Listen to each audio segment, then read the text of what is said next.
Ça fait plaisir de te voir. Yeah. T'es venu au culte alors ce matin? Ouais, écoute. Ça c'est un exemple à suivre. Ouais. Je suis content. Alors, mais dis-moi, j'ai appris qu'il y a du nouveau sur toi là. Ah ouais? Ouais, c'est vrai que j'ai des nouvelles chaussures. Enfin, non, je parle pas des chaussures, mais. Non, mais elle cartonne, franchement. Il n'y a pas autre chose que tu peux nous dire là? Il n'y a pas un nouveau petit dans la famille, un enfant? Ah si. Ah ouais? Ah mais vas-y, dis-nous, parce que l'église, ils sont là, ils attendent. Est-ce que le pasteur a fait enfanter? Et puis bon, voilà. Donc j'avais déjà, avec mon épouse, on a enfanté 5 déjà. Wow. C'est pas mal, hein?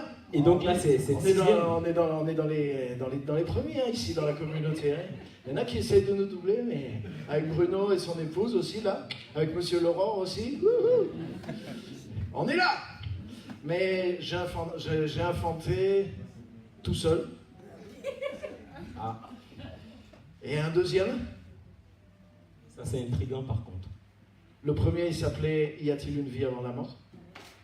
Et je l'ai enfanté il y a presque 20 ans maintenant. Donc il va bientôt faire lui-même ses propres petits. Mais là, j'ai enfanté un tout nouveau. Le second, ne vous contentez pas d'exister. Attendez. On annonce un nouveau petit qui fait son entrée dans la vie. Est-ce que vous pouvez acclamer plus fort que ça? Parce que quand même c'est des mois, des années de travail. Et moi, j'ai juste envie de te poser deux questions. Ouais, bien sûr. Quand on voit ce livre, ne vous contentez pas d'exister, de quoi ça parle? En 2-3 mots. Donc le titre est vraiment en relation avec le sujet du livre. Hein. Ne vous contentez pas d'exister. En fait, le thème du livre, c'est qu'il y a comme 2 niveaux à l'existence. Tu peux exister, ou tu peux accomplir la raison pour laquelle tu existes. Et c'est 2 choses différentes. C'est vraiment 2 choses différentes. S'il y a un créateur, et c'est ce que nous croyons, c'est la raison pour laquelle on est là, non? S'il y a un créateur qui a créé l'existence, alors l'existence ne peut pas être le seul but de la vie. En réalité, croire que l'existence c'est le but de la vie, c'est une vision athée de la vie. À partir du moment où tu sais qu'il y a un créateur, forcément l'existence a un but. Donc si je me contente juste d'exister, et qu'exister devient mon but, je passe à côté du vrai but de mon existence. Oui. C'est puissant. C'est très puissant. Donc les amis, avec ce livre-là, c'est pas un livre qui va vous donner de l'espoir. C'est un livre qui va vous révéler, mais qui va vous montrer aussi comment, d'une façon pratique, passer de l'existence ordinaire et simple que vous avez reçue par vos parents à la destinée que Dieu a en réserve pour chacun de vous. C'est ça le but du livre. Je crois qu'on va pas tout dévoiler en même temps. Est-ce que tu peux juste nous donner le prix de ce livre? Non, c'est vous qui allez me donner le prix. Alors, non, le prix c'est 14 €. Le prix c'est 14 €. 14 €. Et là, tout de suite, à la fin du culte, vous avez la possibilité de vous en procurer. Ils sont là, ils sont disponibles. C'est pas des jumeaux, c'est pas des triplés, mais c'est 1000 d'un coup qui sont en même temps. Pas mal, hein? Donc il y en a sans problème. Ok, donc moi je vous donne rendez-vous juste après le culte pour ceux qui veulent se procurer ce livre. 14 €. 14 € c'est un bon prix parce que c'est un livre qui a plus de 250 pages. Si vous regardez le format, si vous êtes un peu habitué au format habituel des livres, c'est un livre qui est un peu plus grand que les livres habituels, qui est plus épais que les livres habituels. Donc il y a du contenu, il y a le contenu de 2 livres dedans. Normalement, un livre de ce format et de la quantité qu'il y a à l'intérieur, c'est aujourd'hui, hein, c'est entre 18 et 22 €. Ouais. Hein, mais c'est vrai, hein, sans exagérer. Le prix d'un livre comme ça, c'est entre 18, 22, 24, ça peut aller jusqu'à 24, 25 €. Il y a une belle couverture en plus, vous avez vu. Et il est à 14 € parce que je veux qu'il soit accessible. Moi, je sais que j'aime lire. Et des fois, si je vois un livre à 23 €, ça me fait mal. Il faut vraiment que je sois sûr que c'est bien avant de l'acheter pour y mettre 23 € dedans. Donc 14 € pour moi, c'est accessible. Et je pense que vous, ça le sera aussi. Donc que Dieu vous bénisse au travers de ce livre. Et vous allez voir que c'est un livre qui est puissant. Merci, Ephraim. Allez. Alléluia. Donc ce que je voudrais partager avec vous ce matin, ce n'est pas du tout par rapport au livre. Et on va lire un texte ensemble dans la Bible, bien sûr. On va lire dans l'Épître aux Hébreux au chapitre 10. Et le thème de mon message, c'est le plus grand don qui soit. Hébreux, chapitre 10, à partir du verset 19. Si vous êtes connecté, si vous avez un appareil connecté, allez sur mon Facebook, Pierre-Emmanuel Jean, et partagez en ligne, puisque là on est en train de sortir en live sur Facebook, bientôt sur YouTube aussi. Donc n'hésitez pas à partager le message, comme ça beaucoup vont avoir ce message. C'est un message clé, c'est un message qui est peu compris. Et pour moi, ce message-là, pour moi, c'est le secret de la vie chrétienne, c'est le secret du ministère, c'est la chose la plus importante, c'est le don le plus grand qui soit. Au bout de plus de 30 ans de vie chrétienne, si on me disait, tu peux garder une seule chose dans ta vie, de tout ce que Jésus apporte, le salut, la guérison, la paix, la joie, la révélation, toutes les choses qui sont en Jésus-Christ. Si on me disait, tu peux en garder qu'une seule avec toi, laquelle tu prendrais? C'est celle-là que je prendrais, celle que je vais vous partager maintenant. Hébreux chapitre 10, verset 19.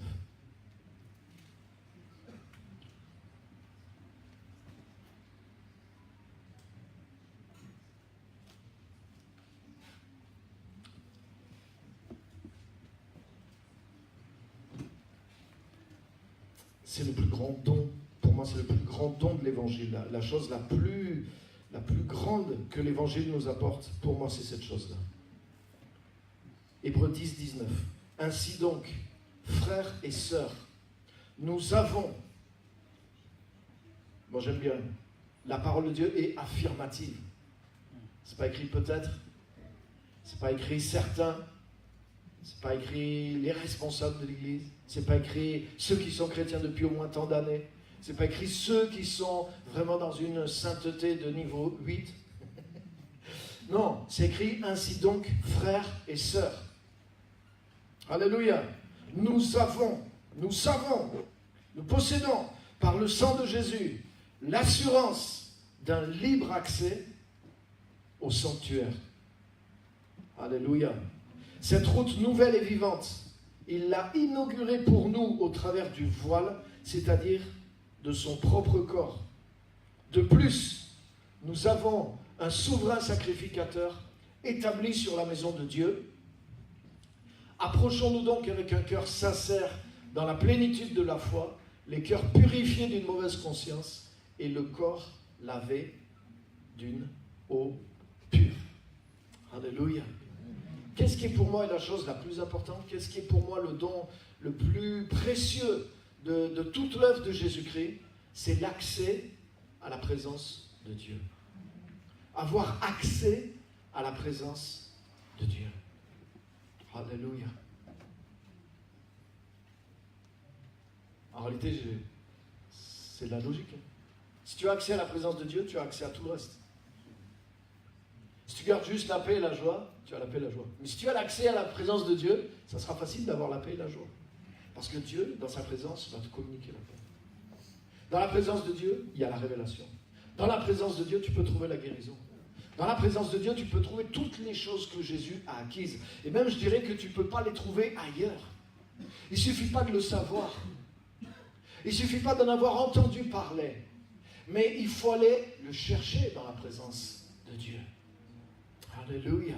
Et c'est ce qui fait la différence entre beaucoup de chrétiens. Beaucoup de chrétiens savent des choses, mais ne font pas, des fois n'utilisent pas la foi, n'utilisent pas la connaissance qu'ils ont pour aller jusqu'à chercher et posséder les choses que Jésus leur a acquises. Ça va mon frère? Que Dieu te bénisse. Que Dieu te bénisse. Que Dieu te bénisse. Reprends place, s'il te plaît.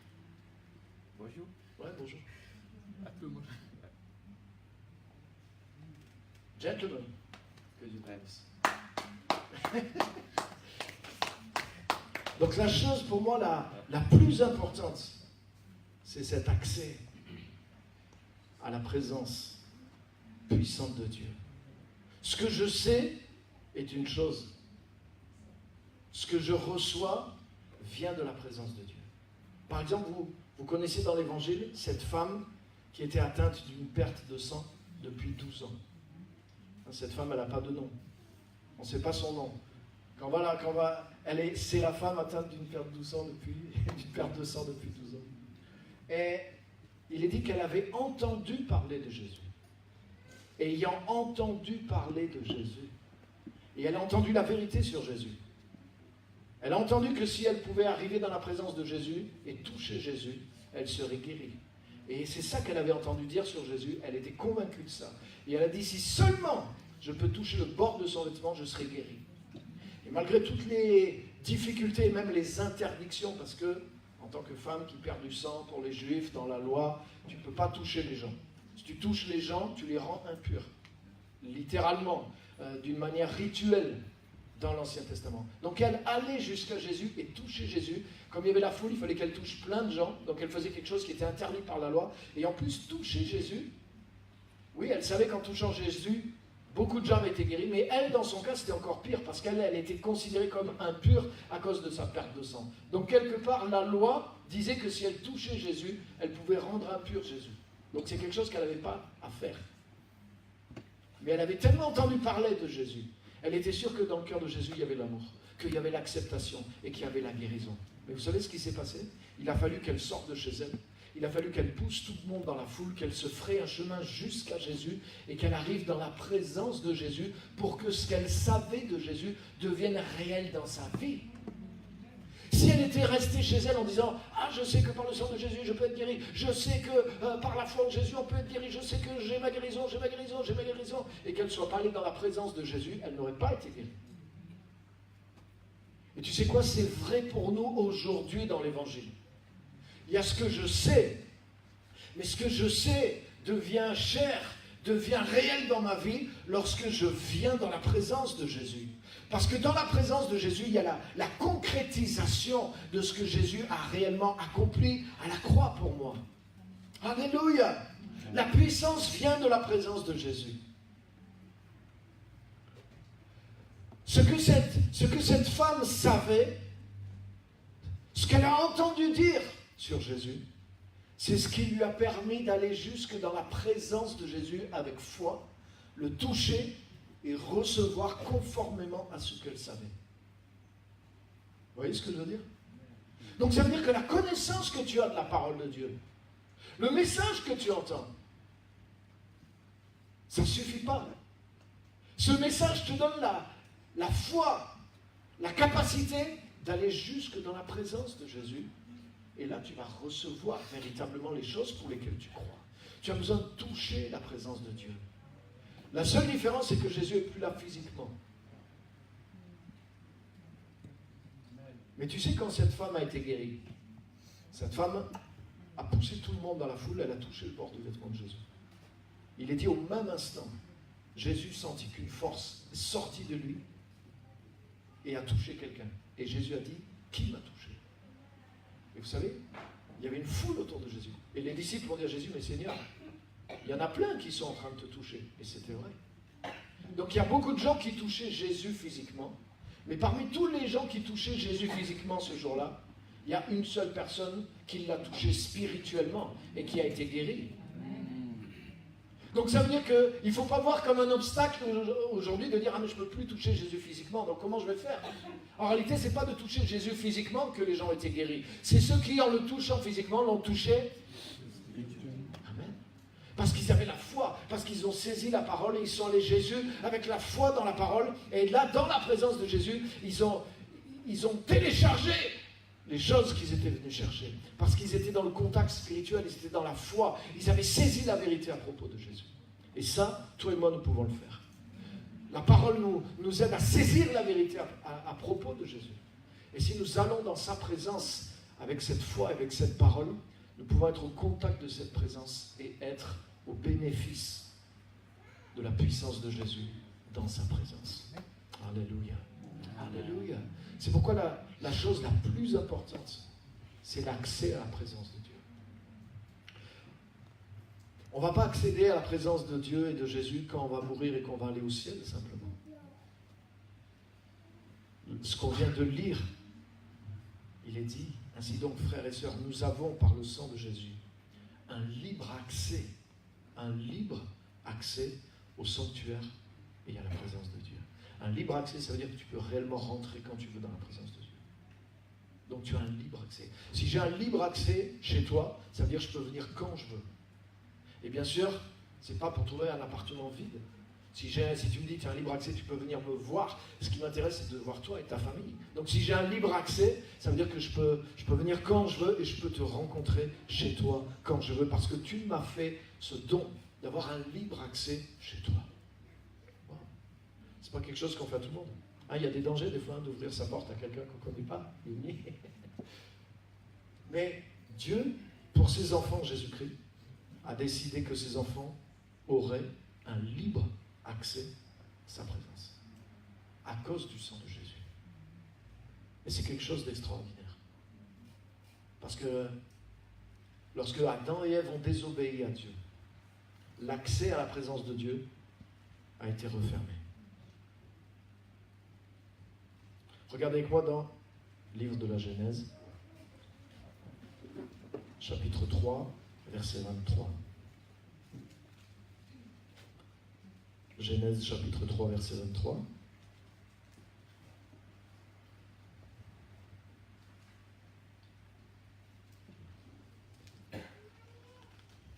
Vous savez comment Dieu avait créé l'homme et la femme, il les avait placés dans un jardin d'Éden, qui veut dire le jardin des délices au pluriel.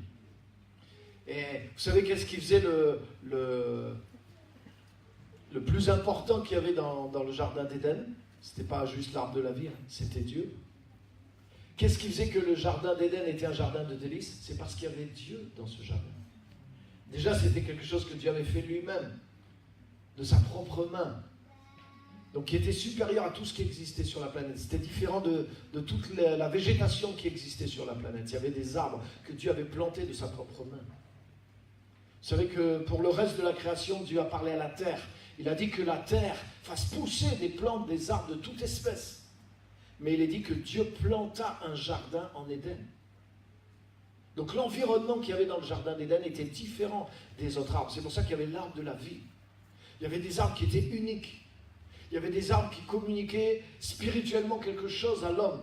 Mais le plus important, le plus délicieux de tous les délices qu'il y avait dans le jardin d'Éden, c'est que Dieu lui-même était là. Et il est dit que quand venait la brise du soir, Dieu était dans le jardin et que Dieu parlait avec Adam et Ève. Oh, alléluia! Donc ils avaient un libre accès à la présence de Dieu. Le jardin d'Éden était à ce moment-là l'endroit dans lequel l'homme et la femme avaient un libre accès à la présence de Dieu. Ils pouvaient lui parler, ils pouvaient lui poser des questions. Ils étaient en contact avec lui. Oh, alléluia! Être en contact avec Dieu, c'est pas rien. Si on s'approchait un peu du soleil, on fondrait. Parce que le soleil est une puissance de vie et d'énergie extraordinaire. Mais s'approcher de Dieu, il y a quelque chose de même physique. Tu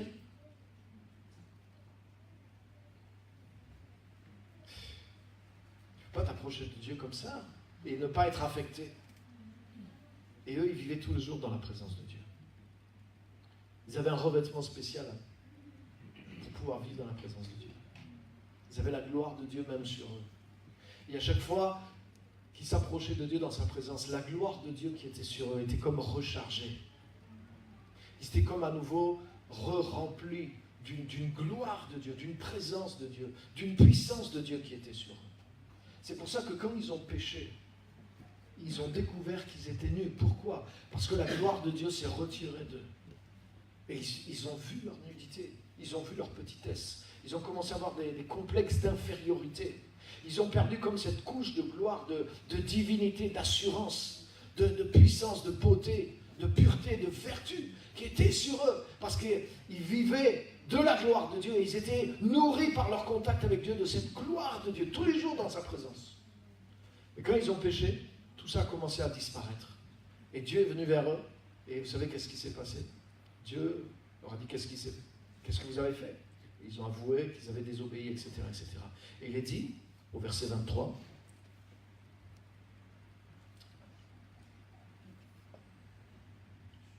Genèse 3, 23, et l'Éternel Dieu le chassa du jardin d'Éden pour qu'il cultive la terre d'où il avait été pris.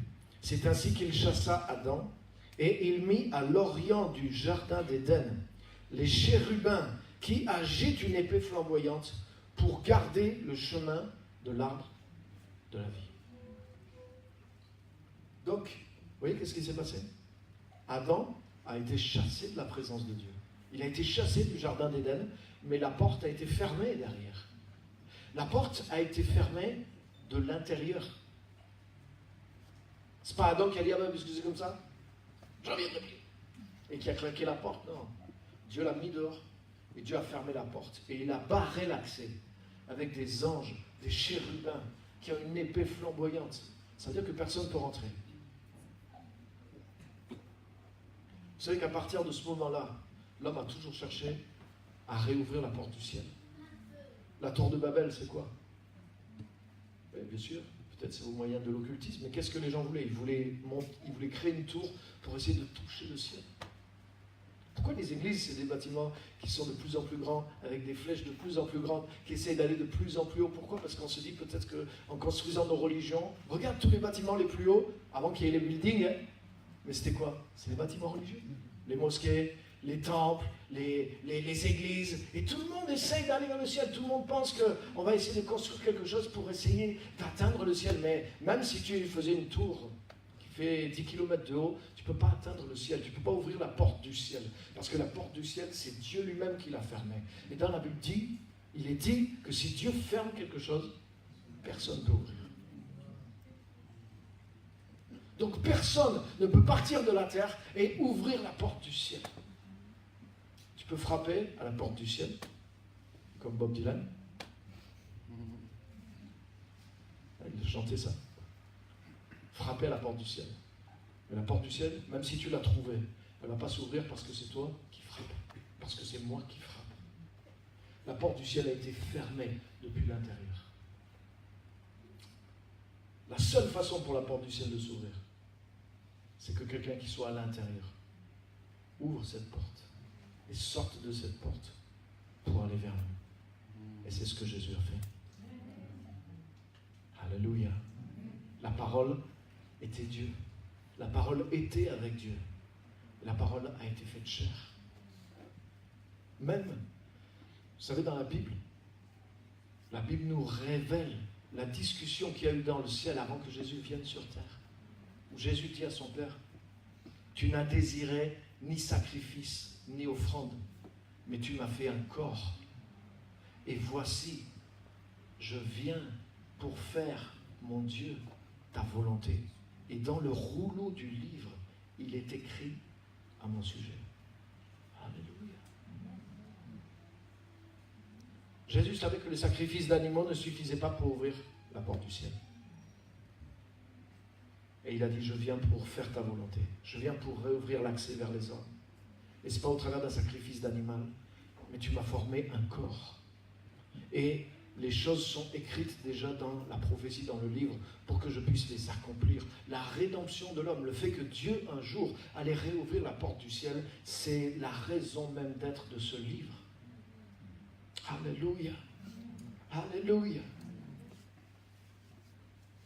Et pendant des millénaires, l'accès à la présence de Dieu a été fermé, verrouillé. Et toutes les prières, toutes les religions, toutes les tentatives des hommes, qu'elles soient spirituelles, qu'elles soient humaines, de réouvrir cette porte, ont été infructueuses et ont échoué parce que la porte a été fermée de l'intérieur par Dieu lui-même. Et ce que Dieu ferme lui-même, aucun être humain ne peut l'ouvrir. De plus, Dieu a mis des chérubins, c'est-à-dire des anges puissants, avec une épée flamboyante. Ça veut dire que même si une créature arriver, une créature spirituelle ou humaine, arriver jusqu'à la porte du ciel, arriver à trouver cet endroit, ça serait vraiment difficile pour lui de franchir cette porte, parce que ce n'est pas une porte en bois, c'est une porte qui est barrée, c'est un accès qui est barré par des anges puissants avec une épée flamboyante. Et qui s'y frottent. Oui. Alléluia. Regardez qu'est-ce qui s'est passé un peu plus loin dans l'Ancien Testament. Dans le livre de l'Exode, chapitre 26 et verset 31. Exode 26, 31. Le premier texte qu'on a lu tout à l'heure, il est dit, nous avons au moyen du sang de Jésus un libre accès dans le sanctuaire. Et en réalité, le mot qui est là, c'est le lieu très saint. Vous savez, dans le temple, dans le tabernacle et dans le temple, il y avait un lieu saint et il y avait un lieu très saint. Dans le lieu saint, les sacrificateurs peuvent rentrer en tout temps. Et ils amènent du sang, ils font tous les jours, il y a des pains qu'il faut changer, il y a des lampes qu'il faut allumer, il y a des rituels quotidiens à faire dans le lieu saint. Mais dans le lieu très saint, personne ne peut rentrer. Personne n'a le droit d'entrer. Il y a juste le chef des sacrificateurs qui peut rentrer une fois par an. Et il ne vient pas pour parler avec Dieu, il vient pour offrir un sacrifice. Et ce sacrifice couvrait les péchés d'Israël pendant une année. C'est comme si le fait que le chef des sacrificateurs entre dans ce lieu-là, le sacrifice qu'il amenait était plus puissant que tous les autres sacrifices. Parce que tous les autres sacrifices, ils étaient offerts dans le parvis extérieur, à l'extérieur même du temple, même pas dans le lieu saint, dans la cour extérieure. Il y avait l'autel des sacrifices. Et là, tout Israélite qui commettait un péché, il arrivait avec son agneau, avec son pigeon. Et c'était tous les jours. Pour n'importe quelle petite faute, il fallait offrir du sang, il fallait offrir des animaux. Donc, pour couvrir ce genre de péché-là, c'était tous les jours qu'il y avait toutes sortes de sacrifices et d'offrandes. Et il y avait aussi des rituels avec des offrandes régulières. Il y avait des agneaux qui étaient offerts tous les jours, etc., etc. Mais dans le lieu très saint, où personne n'avait le droit d'entrer, lorsque le souverain sacrificateur rentrait une fois avec du sang d'un sacrifice, ce sacrifice-là était plus fort et il était comme valable pendant une année entière, le jour du grand pardon. Ça existe toujours en Israël, le Yom Kippour. Ils célèbrent toujours cette fête, le jour du grand pardon. Tout ça, c'est l'image prophétique de Jésus. Jésus est rentré dans le vrai lieu très saint. Il n'a pas amené le sang des boucs et des taureaux. Il a amené son propre sang, le sang du Fils de Dieu. Et il ne revient pas sur terre chaque année pour s'offrir en sacrifice et pour remonter au ciel. Il est rentré dans le ciel, une fois pour toutes. Il est rentré dans le vrai lieu très saint, là où Dieu est présent, une fois pour toutes. Et il a amené son propre sang et il nous a obtenu une rédemption éternelle. Alléluia. Si, au travers du temple, Dieu voulait montrer quelque chose. Quand le sang était amené dans le lieu très saint, la puissance du pardon durait une année entière. Alors que les sacrifices qui étaient offerts dans la cour, tous les jours il fallait les renouveler. Et plusieurs fois par jour, il y avait toutes sortes de sacrifices qui étaient imposés pour que les péchés du peuple soient couverts et pour que Dieu puisse rester avec eux. Sinon, Dieu allait les consumer. Mais quand le sang était amené dans le lieu très saint, c'est comme si là, c'était autre chose. C'était une autre dimension, le jour du grand pardon. Et là, ce pardon, cette faveur de Dieu, elle était comme acquise pour une année entière. C'est de la prophétie, tout ça. C'est de la prophétie. Ça veut dire que le jour où le vrai souverain sacrificateur qui est Jésus va venir, il va ouvrir son propre sang, les péchés de ceux qui croiront en lui, ceux qui utiliseront ce sang-là, leurs péchés seront couverts une fois pour toutes. Alléluia! Alléluia! Regarde ce qui était écrit dans le livre de l'Exode. Quand Dieu a demandé à Moïse de construire le tabernacle, qui était un temple, donc il lui a dit de construire le lieu très saint, le lieu saint, le parvis extérieur. Et entre chacune des parties, il y avait un rideau qui servait de porte d'entrée. Quand tu étais à l'extérieur, dehors, dans le camp des Israélites, et que tu voulais aller dans le tabernacle, il y avait un premier rideau pour rentrer dans le parvis extérieur. Ce rideau, il était fait de 4 couleurs différentes. Et tu franchissais ce rideau, tu étais dans le parvis extérieur. Donc il y avait là où on offrait les sacrifices, il y avait les sacrificateurs qui étaient là. Mais ensuite, devant toi, tu pouvais voir vraiment le tabernacle. Il y avait le temple, il y avait une tente qui était là. Et là, pour rentrer dans ce temple, il y avait un autre rideau qui était fait des mêmes 4 couleurs que le premier que tu venais de franchir. Mais toi, en tant qu'Israélite, tu ne pouvais pas rentrer dans le lieu saint. C'était que les sacrificateurs. Donc les sacrificateurs, ils pouvaient rentrer, franchir ce deuxième rideau, et ils rentraient dans le lieu saint. Et quand ils étaient dans le lieu saint, il y avait différents objets qui étaient là. Mais derrière, il y avait encore un dernier rideau, avec les 4 mêmes couleurs. Mais de l'autre côté, personne n'avait le droit de rentrer. Personne. Aucun être humain n'avait le droit de rentrer. Et c'est le seul endroit où Dieu était présent. Dieu était présent dans le lieu très saint. Dieu se manifestait dans le lieu très saint. Il y avait un seul endroit sur terre où Dieu était présent.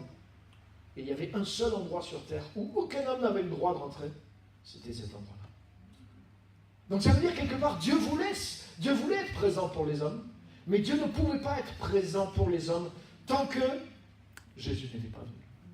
C'est ça que ça veut dire. Il y avait le désir dans le cœur de Dieu. J'habiterai parmi vous, mais vous ne pouvez pas accéder quand même totalement à ma présence. Sinon vous seriez consumés par ma présence. Donc il y avait un seul endroit sur la terre, dans tous les peuples, il y avait un seul endroit où le ciel était ouvert. Dieu se manifestait, c'était visible. La nuit, il y avait du feu.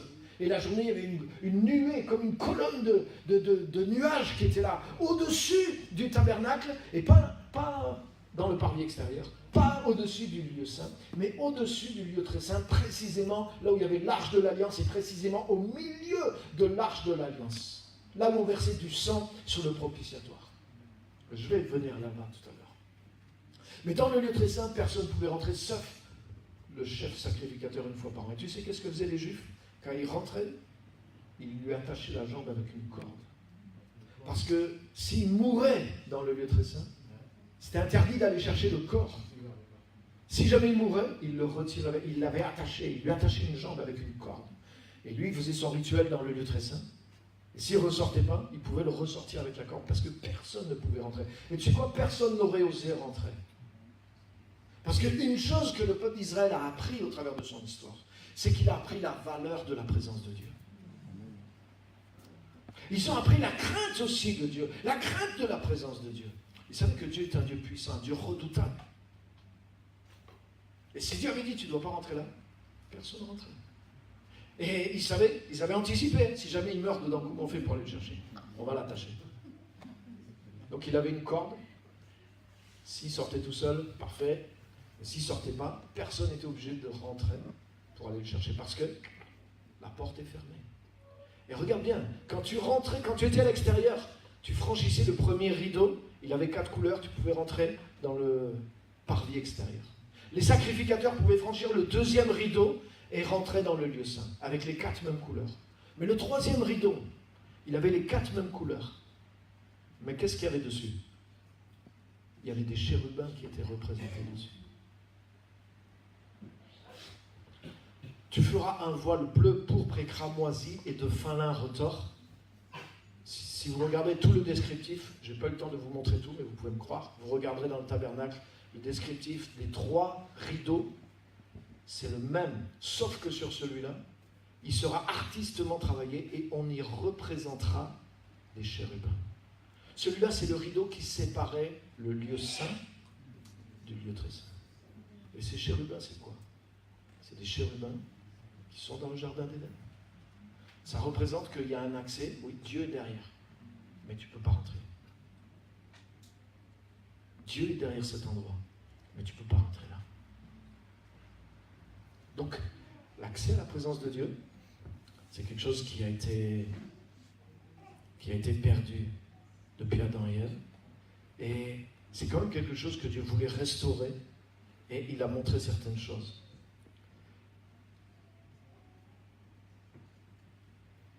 Est-ce qu'on peut revenir sur le premier texte, Hébreux 10, 19 ?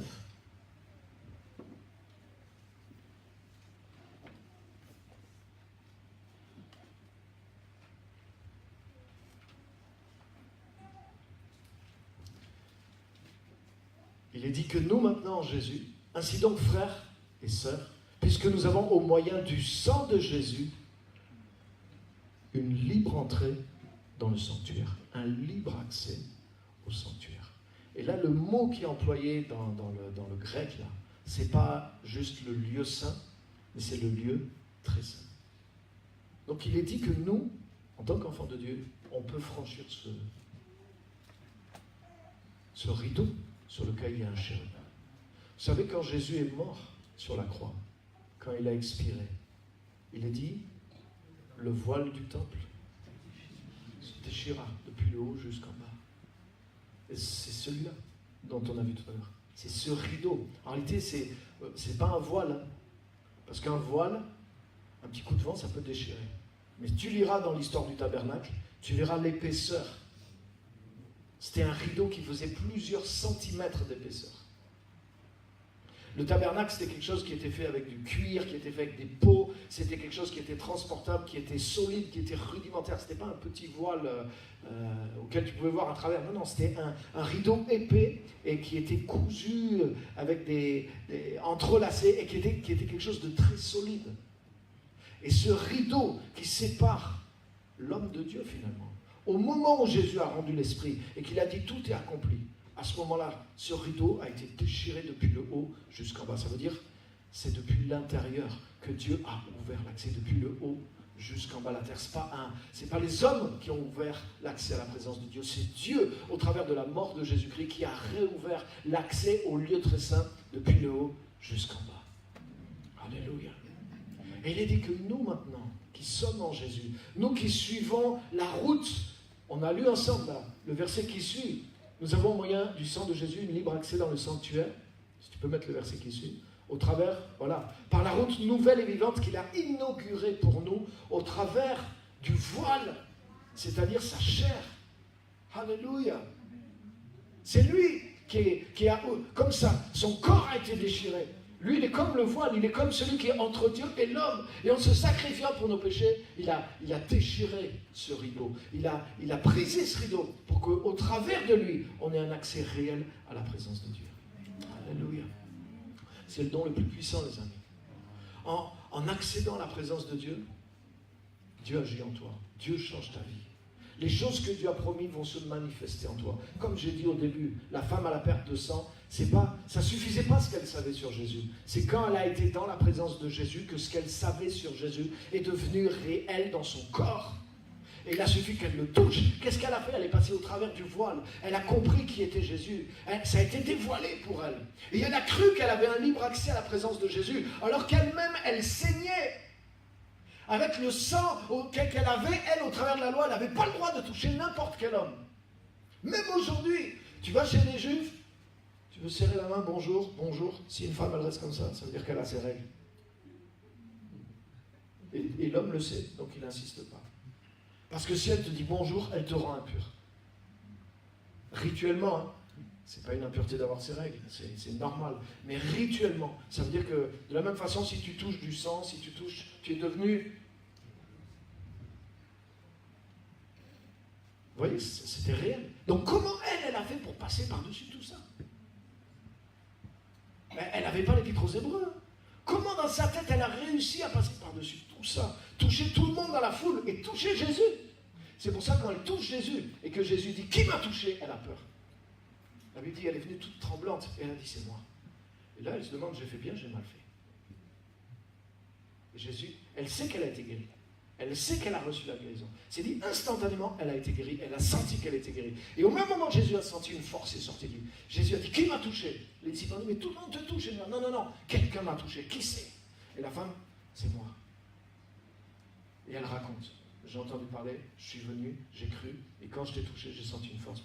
Et Jésus lui dit, ma fille, sois en paix, ta foi t'a sauvée, ta foi t'a guérie.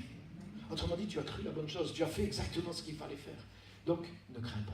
Tu as utilisé ce libre accès. En fait, cette femme-là, elle était plus dans la Nouvelle Alliance que beaucoup de chrétiens aujourd'hui. Beaucoup de chrétiens savent des choses sur Jésus, mais il n'y en a pas beaucoup qui ont l'audace de braver leur propre faiblesse pour croire qu'ils peuvent aller jusque dans la présence de Dieu et se laisser toucher dans la présence de Dieu, recevoir la puissance qu'il y a dans la présence de Dieu. Le secret de la vie chrétienne, ce n'est pas la manière dont je travaille sur moi. Le secret de la vie chrétienne, c'est la foi qui me permet de m'amener tel que je suis, jusque dans la présence de Dieu. Et une fois que j'ai amené mon paquet, une fois que j'ai amené ce que je suis dans la présence de Dieu agit en moi. La présence de Dieu transforme la matière première que je suis. La puissance de la présence de Dieu agit, change ton être, change ton cœur, modifie ton ADN, modifie ta nature et change qui tu es. Tu peux être transformé, tu peux être guéri. La révélation vient du mélange de la parole de Dieu et du mélange de la présence de Dieu. Alléluia! C'est pour ça que c'est le don le plus important pour un chrétien. Il y a des choses que tu n'arrives pas à faire en tant que chrétien. C'est normal. En réalité, tout ce que Jésus nous a demandé de faire est impossible à accomplir en tant que chrétien et en tant qu'être humain. Il faut la nature divine pour vivre en chrétien. Et cette puissance-là, elle n'est pas juste dans tes efforts à vouloir être bien. Elle vient de l'effet de la présence de Dieu sur toi. C'est pour ça que ce que tu as besoin, ce dont j'ai besoin plus que tout au monde, c'est de venir dans la présence de Dieu de façon quotidienne et d'être touché, d'être changé, d'être transformé de manière régulière par la puissance de la présence de Dieu. Alléluia. Jésus a dit à cette femme, ta foi t'a guéri. Ok. Mais ce n'est pas sa foi toute seule qui l'a guérie. Parce qu'elle avait la foi tant qu'elle était à la maison. Mais si elle avait eu sa foi à la maison, est-ce qu'elle aurait été guérie? Elle n'aurait pas été guérie. Sa foi lui a permis d'aller dans la présence de Dieu.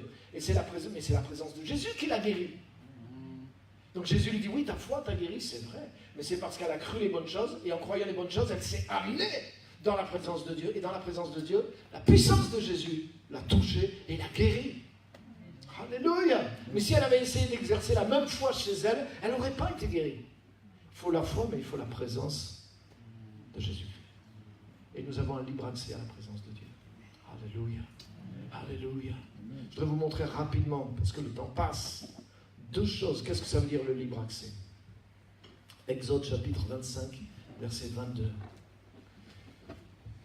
Dans l'ancienne alliance, comme on l'a vu, le lieu très saint, personne n'avait le droit d'entrer, sauf le souverain sacrificateur, une seule fois par an. Il offrait du sang pour un rituel précis, et ça couvrait ses propres péchés et ceux du peuple d'Israël. C'est la seule fois où quelqu'un avait le droit de rentrer dans la présence de Dieu. Mais, malgré cette interdiction solennelle, il y a une personne qui avait le pouvoir d'entrer dans la présence de Dieu. Il y a une personne qui, lui, il pouvait transgresser tout ça. Et il pouvait venir dans la présence de Dieu aussi souvent qu'il voulait. Et Dieu ne lui a jamais rien fait de mal. Vous savez qui c'est? C'est Moïse. Et Moïse représente ce que un enfant de Dieu peut faire. Moïse était le seul personnage dans cette alliance-là qui avait les privilèges d'un enfant de Dieu dans la nouvelle alliance. Moïse avait vraiment un libre accès à la présence de Dieu. Et lui, il n'était pas sacrificateur, il ne venait pas pour faire un rituel, il venait pour rencontrer Dieu. Regardez Exode 25, 22. Dieu a dit à Moïse, Dieu lui a donné les plans du tabernacle, donc le parvis extérieur, le lieu saint et le lieu très saint. Et dans le lieu très saint, il y avait l'arche de l'alliance. Vous connaissez l'arche de l'alliance. L'arche de l'alliance, c'était l'objet le plus sacré d'Israël. Quand le peuple d'Israël a voulu traverser le Jourdain, Dieu a dit, vous faites passer d'abord l'arche de l'alliance portée par les sacrificateurs.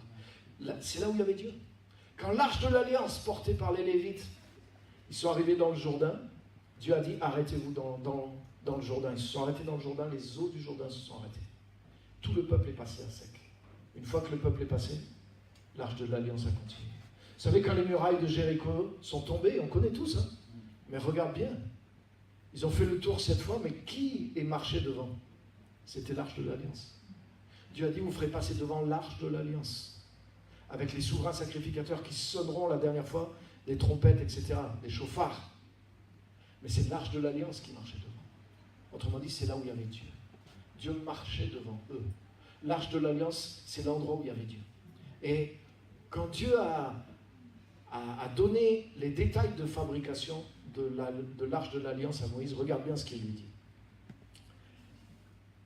On va lire un petit peu avant, le verset 20,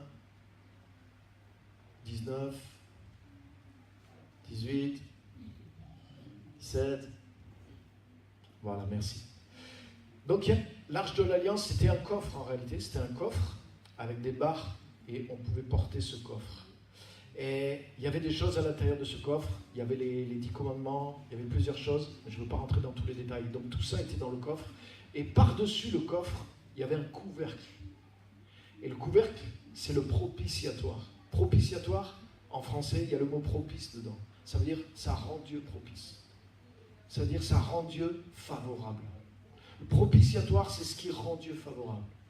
Et en hébreu, c'est le même sens. Ça veut dire couvercle. Et couvercle, c'est pas juste le couvercle de la casserole en hébreu. En hébreu, couvrir, c'est le mot que tu emploies pour faire l'expiation. C'est-à-dire couvrir les péchés du peuple. Faire l'expiation, ça veut dire ôter le péché, couvrir le péché.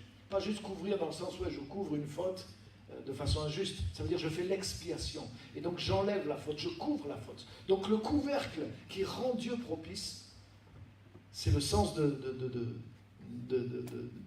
cet objet. Donc Dieu avait dit à Moïse, tu feras un propitiatoire d'or pur. Sa longueur sera de 2 coudées et demie et sa largeur d'1 coudée et demie. Regarde bien. Tu feras 2 chérubins d'or. Tu les feras d'or battu aux 2 extrémités du propitiatoire. Donc il y avait ce couvercle au-dessus de l'Arche de l'Alliance. Et à chaque bout du couvercle, il y avait un ange et un ange. Un des chérubins. Il y avait 2 chérubins et ils se regardaient l'un l'autre. La suite. Les chérubins étendront les ailes par-dessus, couvrant de leurs ailes le propitiatoire et se faisant face l'un à l'autre. Les chérubins auront la face tournée vers le propitiatoire. Tu mettras le propitiatoire, donc le couvercle, sur l'arche, et tu mettras dans l'arche le témoignage que je te donnerai. C'est là que je me rencontrerai avec toi, du haut du propitiatoire, entre les 2 chérubins placés sur l'arche du témoignage, je te donnerai tous mes ordres pour les enfants d'Israël. Alléluia. Donc là, on retrouve les chérubins. Mais sauf que là, les chérubins, ils ne barrent pas l'accès à la présence de Dieu. Les chérubins, ils ont la face tournée vers le milieu du couvercle. En réalité, l'arche, c'est un rectangle. C'est le couvercle là. Le propitiatoire, c'est comme un rectangle. À chaque extrémité, il y a 2 anges avec leurs ailes qui se font face et ils ont le regard tourné vers le milieu de ce couvercle qui est rectangle. Et ce milieu-là, c'est l'endroit où le souverain sacrificateur il vient et il met du sang 1 fois par an. Et Dieu dit, c'est là que je te rencontrerai. C'est puissant. Pourquoi nous, on a un libre accès? Parce que le sang de Jésus a été versé. Il est la victime propitiatoire. C'est écrit, le même mot est utilisé pour Jésus. Ça veut dire que ce couvercle qu'il y avait sur l'arche, qui couvre, tu sais qu'est-ce qu'il y a sous? Il y a les 10 commandements dessous. Personne ne peut réussir à appliquer tous les 10 commandements. Mais notre incapacité à accomplir la loi est couverte à cause du sang de Jésus. Le péché de l'homme qui n'a pas eu accès à la présence de Dieu, les chérubins qui barraient l'accès à la présence de Dieu. Les chérubins, dans le lieu très saint, ils n'ont pas d'épée, mais ils sont courbés. Et tu sais quoi? Ils ne regardent pas à l'homme qui rentre dans la présence de Dieu. Ils regardent au sang qui est versé. Ça, c'est la clé. Ça veut dire qu'il y a une expiation qui a été faite par Jésus. Pour toujours. Rappelle-toi, quand le souverain sacrificateur mettait du sang ici, c'est comme si ce sang avait une puissance supérieure à tous les autres sacrifices. Ce sang était capable de durer pendant 1 an. Il couvrait les péchés du peuple et Dieu restait présent au milieu d'Israël pendant 1 année entière. C'est le symbole de ce qu'a fait Jésus. Dieu a dit à Moïse, tu vas faire tout ce temple-là selon le modèle que je te montre sur la montagne. Ça veut dire que c'est une image des choses qui sont dans les cieux. Pourquoi on a un libre accès à la présence de Dieu? Pourquoi est-ce que je suis parfait? Non. Est-ce que parce que je suis pasteur, je peux rentrer dans la présence de Dieu? Non. Est-ce que parce que je suis chrétien, je peux rentrer dans la présence de Dieu? Non. C'est à cause du sang de Jésus, à cause de ce que Jésus a fait. C'est lui qui a déchiré le rideau. C'est lui qui a ouvert de l'intérieur, qui est venu jusqu'ici, qui a été jusque dans les enfers, qui a semé le plus bas tombé et qui est remonté au plus haut et qui présente son sang devant le Père. Il a mis son sang entre les 2 chérubins, les chérubins qui barraient l'accès à la présence de Dieu. Jésus a comme courbé ces chérubins chérubins, ils ont posé leur épée, ils se sont prosternés et ils voient le sang du Fils de Dieu qui a été répandu une fois pour toutes dans le lieu très saint et ils ne voient que le sang. À cause de ça, quand moi j'entre dans la présence de Dieu, à cause du sang de Jésus, les chérubins regardent au sang. Ils ne regardent pas à moi, ils regardent au sang. Toi, quand tu rentres dans la présence de Dieu, si tu regardes à toi-même, t'es foutu. C'est pas Dieu qui va te consumer, mais c'est toi-même qui ne vas pas oser rentrer. Et tu sais quoi, le diable est là pour que tu regardes à toi-même. Tu ne peux pas rentrer dans la présence de Dieu. Tu as vu comment tu as parlé? Tu as vu comment j'ai agi? Tu as vu ce que tu as fait? Dieu ne t'acceptera pas si tu vois. Dieu est seul. Dieu est juste, Dieu est redoutable. Dieu est terrible. Oui, tu es chrétien, mais ça ne suffira pas. Donc c'est toi-même qui n'oses plus rentrer dans la présence de Dieu. Parce que tu as peur de prendre un coup d'épée du chérubin. Je voudrais te dire que Jésus a converti les chérubins. Je voudrais te dire que les chérubins ont posé leur épée. Parce que Jésus est notre paix. Il nous a réconciliés avec Dieu. Il nous a justifiés. Ça veut dire qu'il nous a rendus justes au travers de son sang. Et tu sais qu'est-ce que tu dois faire pour entrer dans la présence de Dieu? Tu dois faire une chose. Tu dois faire ce que les chérubins sont obligés de faire. Les chérubins sont sculptés. Ils sont courbés, face à face devant le propitiatoire, et ils regardent uniquement le sang. Ils ne peuvent pas faire ça. Ils ne peuvent pas regarder, tiens, Moïse rentre, mais Moïse n'est pas parfait. Moïse n'a pas le droit de rentrer. Je vais chercher mon épée, je vais lui empêcher. Ils n'ont pas le droit de faire ça. Dieu a dit, tu les sculpteras. Leurs ailes couvriront le propitiatoire, et ils regarderont sur le couvercle, sur le propitiatoire. Autrement dit, les anges qui sont là, ils regardent au sang. Et à cause du sang, Moïse pouvait rentrer. À cause du sang, tout enfant de Dieu qui s'appuie sur Jésus, qui croit en Jésus, peut rentrer dans la présence même de Dieu. Alléluia. Alléluia. Ce n'est pas mon degré de sanctification qui me permet de rentrer dans la présence de Dieu. C'est le sang de Jésus. Mais une fois que je suis dans la présence de Dieu, la présence de Dieu change mon degré de sanctification. Parce que la présence de Dieu agit sur moi. Alléluia. Alléluia. C'est tellement précieux, les amis. C'est tellement précieux. Un dernier texte. Exode chapitre 33, verset 7.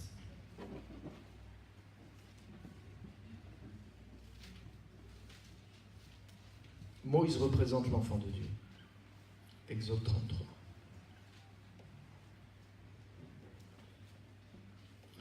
Dans le texte qu'on vient de lire, tu as vu ce que Dieu a dit? Dieu a dit, c'est là que je me rencontrerai avec toi, sur le propitiatoire. Au milieu, exactement à l'endroit où il y a le sang, Dieu a dit à Moïse, c'est là que je me rencontrerai avec toi et que je te parlerai, que je te donnerai mes ordres pour les enfants d'Israël. Ça veut dire que si, même en tant qu'enfant de Dieu, si tu veux trouver Dieu au travers d'autre chose que le sang de Jésus, c'est pas lui que tu vas trouver. Tu ne vas pas vraiment dans sa présence. Si tu dis, ouais, je vais faire tous mes efforts, je vais me priver. Il y a des gens, ils jeûnent, par exemple, ils disent, je vais jeûner comme ça. Là, Dieu va voir mon sacrifice. Quelqu'un m'a envoyé un mot, il m'a dit, merci pour tous les sacrifices que vous faites pour l'œuvre de Dieu. Quoi?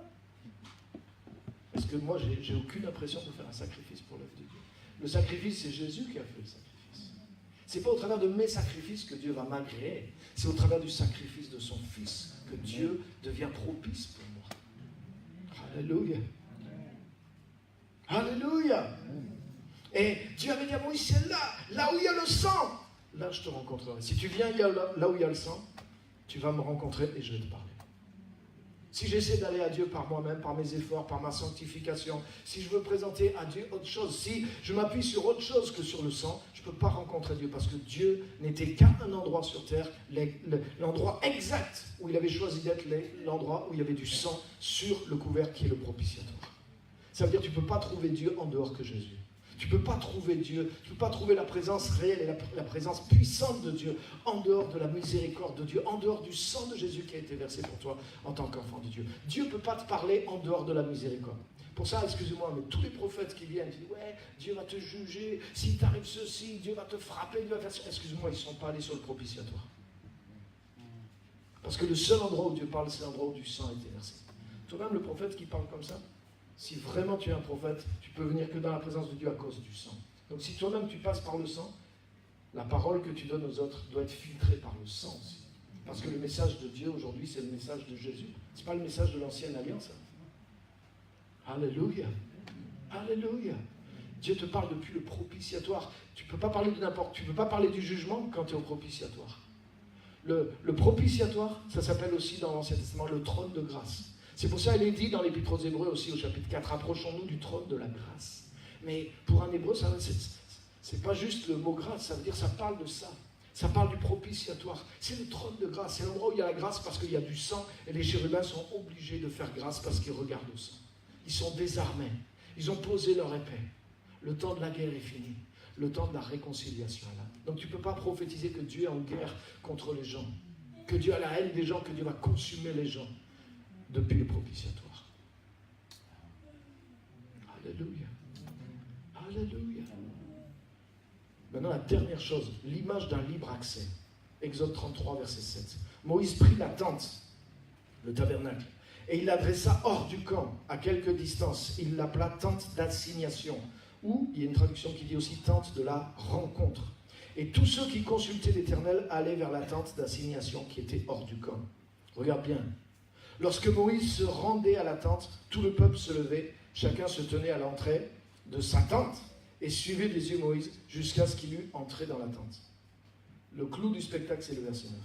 Lorsque Moïse était entré dans la tente, la colonne de nuée descendait et s'arrêtait à l'entrée de la tente, et l'Éternel parlait avec Moïse. Tout le peuple voyait la colonne de nuée qui s'arrêtait à l'entrée de la tente. Tout le peuple se levait et se prosternait à l'entrée de sa tente.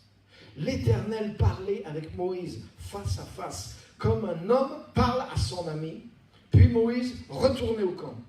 Mais son jeune serviteur Josué, fils de Nun, ne sortait pas du milieu de la tente. Donc il y a deux hommes. Le premier, c'est Moïse. Il a compris qu'il avait un libre accès. Il est rentré. Mais dans son ombre, il y en a un autre qui s'est glissé, c'était Josué. À ton avis, pourquoi Josué est devenu le successeur de Moïse? Parce qu'il avait trouvé l'accès à la présence de Dieu. Et Dieu l'a choisi. Parce que c'est quelqu'un qui a été transformé. Dieu a dit, Josué et Caleb, ils ont eu un autre esprit que tous les autres. Comment il a eu un autre esprit? Comment tu peux avoir un autre esprit que l'esprit d'un homme? Ça veut dire que tu as trouvé un autre endroit sur terre qui n'est plus la terre, dans lequel ton esprit peut recevoir quelque chose qui n'est pas de la terre. C'est dans la présence de Dieu. Si tu es un chrétien terrestre, excuse-moi, tu es un adepte de la religion chrétienne, mais tu n'es pas un enfant de Dieu, un fils de Dieu, comme j'ai prêché la semaine dernière.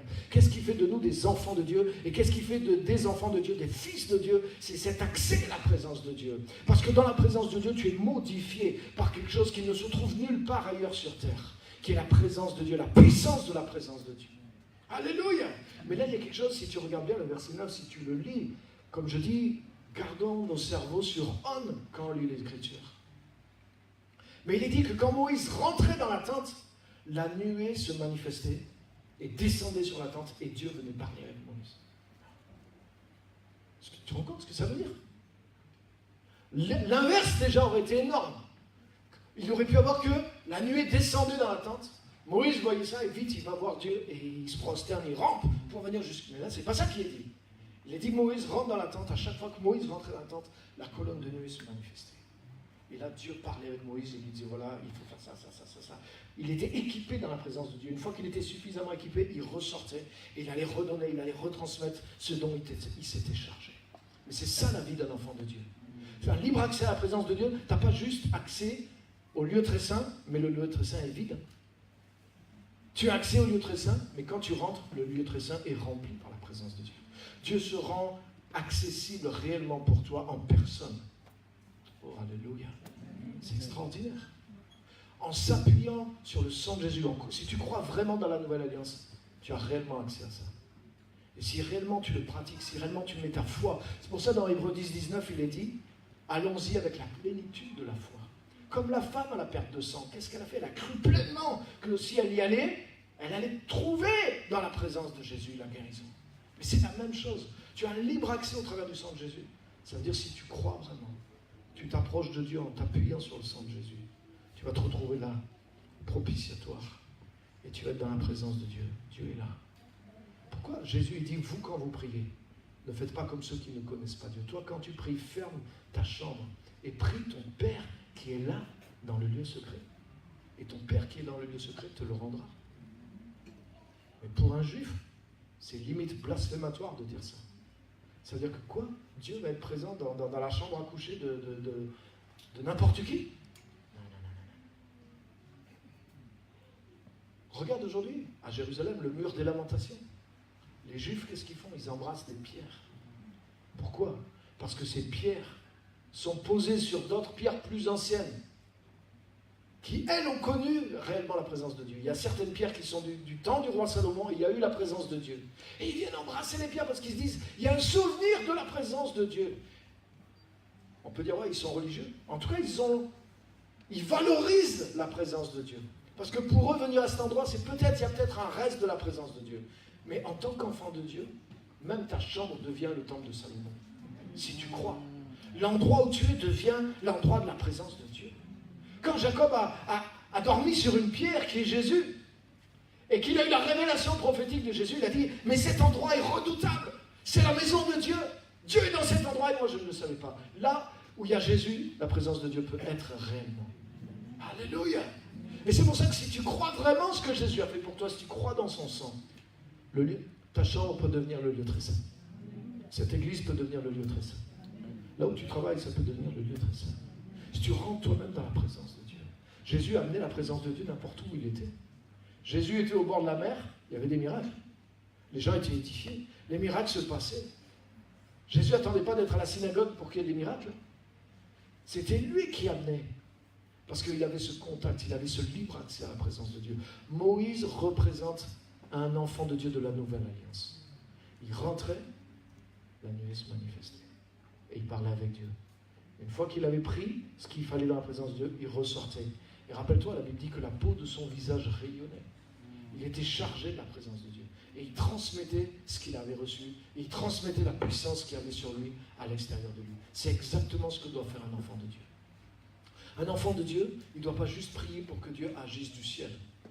Un enfant de Dieu, il a un libre accès à la présence de Dieu. Il doit rentrer dans la présence de Dieu, il doit prendre ce dont il a besoin, et il doit amener ensuite ce ciel qu'il a en lui sur la terre. Amen. Alléluia. C'est ça le libre accès à la présence de Dieu.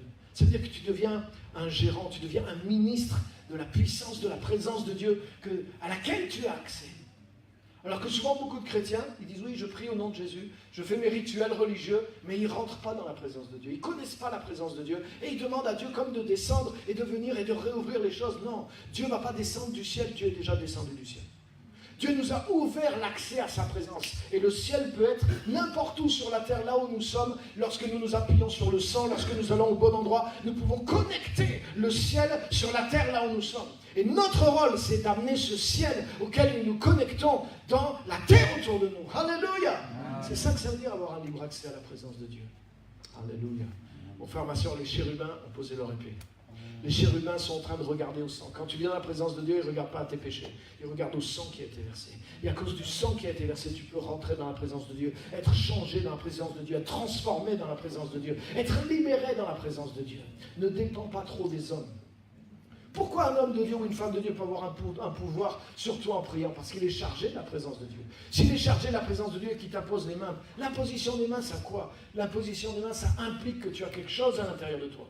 Si j'ai rien, un bout de bois, et si tu touches un bout de bois, il ne peut rien se passer parce qu'il n'y a rien.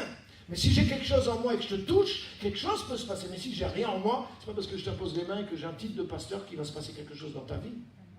Tu vois ce que je veux dire?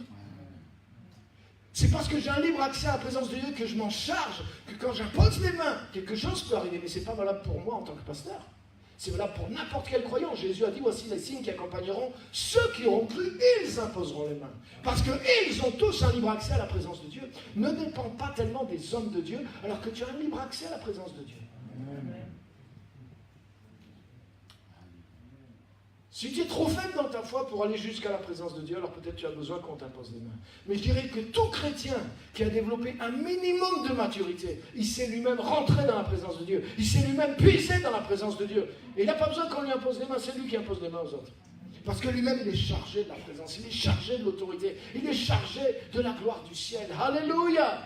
Alléluia! À lui la gloire! On va se lever, on va terminer par la prière. Je vais dire, on va terminer par la présence de Dieu. Merci de m'avoir supporté. J'ai tenu un petit peu plus longtemps. Ça valait le coup, hein? Moi, j'ai mis des années à découvrir ce que je viens de vous prêcher. Des années. Parce que je n'ai pas entendu prêcher ça. peu de gens prêchent l'évangile. Les gens prêchent un mélange entre l'évangile et la loi. Les gens prêchent un message dans les églises qui est souvent un mélange, mais qui ne révèle pas pleinement ce que Jésus a accompli. Si tu crois dans ces choses-là, je te garantis ta vie chrétienne ne sera plus jamais la même. Si tu appliques réellement ces choses-là, tous les jours tu vas être touché dans la présence de Dieu. Ce n'est pas juste un jour Dieu m'a visité, non. Mais tous les jours, toi, visite Dieu. C'est pas la même chose. Hein. On entend, oh Dieu m'a visité, je me rappelle, c'était en 2001. Dieu m'a visité quand je me suis converti, oh oui, j'ai reçu le baptême du Saint-Esprit, oh, alléluia. C'est bien. Moi, depuis que j'ai compris ça, je visite Dieu tous les jours et plusieurs fois par jour. Et tu sais quoi? Dieu a un témoignage. Pasteur Pierre m'a visité aujourd'hui. Dieu a un témoignage. Telle personne m'a visité aujourd'hui. Mes enfants m'ont visité aujourd'hui. Ils sont venus dans ma présence et j'ai pu les bénir. Tu te rappelles qu'on a amené les enfants à Jésus, les disciples, ah non, il faut m'en faire ça, c'est pas bien. C'est en Jésus, laissez-les venir à moi. Jésus leur a imposé les mains, il les a bénis. Jésus voulait, et Jésus a ouvert la présence de Dieu à n'importe qui. Zachée a voulu visiter Jésus. Jésus est venu chez Zachée. Et Zachée a été transformé dès que Jésus a mis les pieds chez lui. Il s'est repenti directement. Jésus n'a rien dit, hein. Mais le fait d'avoir la présence de Jésus, Seigneur, je donne la moitié de mes biens aux pauvres. Et si j'ai fait tort à quelqu'un, je lui rends ce que je lui ai donné, j'ajoute 20% en plus. Il a fait ça. Il savait compter. La présence de Jésus l'a transformé complètement. Parce qu'il a rendu visite à la présence de Jésus. Attends pas que Jésus te visite. Parce que Jésus, Dieu attend que toi-même rende visite. Tu as un libre accès. Quand Moïse rentrait, présence de Dieu était là. Il allait là où il y a le sang, présence de Dieu était là. Alléluia. J'aimerais qu'on lève nos mains dans sa présence. J'aimerais que tu comprennes vraiment ces choses-là. J'aimerais que tu t'empares de ces choses-là. Nous avons au moyen du sang de Jésus un libre accès. Ça veut dire cette porte qui était impossible et gardée par des chérubins. Même dans le tabernacle, il y avait les chérubins brodés. Quand Jésus est mort, ce même rideau s'est